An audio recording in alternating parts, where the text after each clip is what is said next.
bastidor do 360, bastidores das eleições.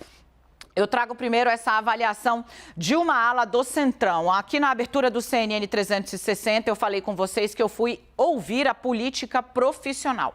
Bolsonaro tem 3 partidos, PP, PL e Republicanos, na sua aliança. O resto do Centrão, o resto da centro-direita, está olhando a disputa longe dos 2 polos, longe de Lula e longe de Bolsonaro. Foi a esse grupo que eu recorri para tentar entender, na análise dele, a política profissional. Falei com gente que não está envolvida diretamente nem na campanha de Simone nem de Ciro, está olhando a política profissional, tem alianças diversas em pontos do país, para tentar entender. Você, político profissional, está vendo como a pesquisa Datafolha? A análise que eu trago para vocês, então, da política profissional é a seguinte. Chegamos aqui, olha. A política profissional diz o seguinte, ainda...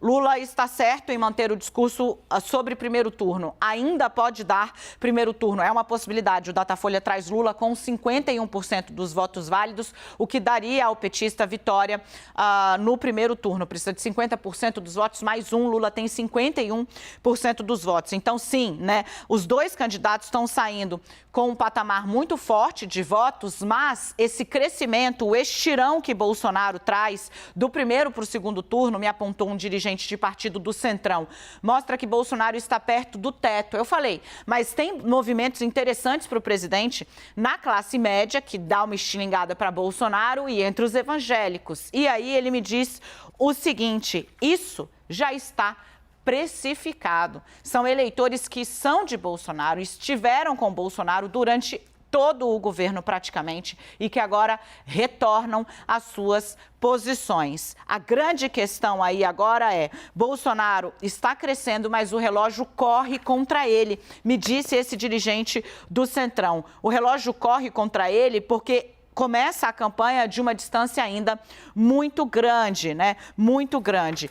Mais uma avaliação dessa ala do Centrão que está olhando a política profissional, que eu digo, aquela que faz as suas análises não com base em torcida, mas com dados e possibilidade de sobrevivência, né? De novo, ele diz ainda o seguinte, para a terceira via, o resultado é brutal. Os 2 candidatos, Simone e Ciro Tebet, não deslancham, não saem do lugar. Vem Bolsonaro e Lula num patamar muito alto. O desafio da terceira via é existir e se manter, não minguar mais. Isso é muito difícil, porque é exatamente diante desses votos que estão avançando Bolsonaro neste momento. Você vê que a terceira via vai murchando e o presidente está subindo. À medida que cai ali, o Bolsonaro está ganhando um ali. Mas, por último, quem vai fazer um movimento para avançar em cima desses votos é Luiz Inácio Lula da Silva. Falando do quê? Do voto útil. O segundo turno no primeiro. Resolver a eleição no primeiro turno.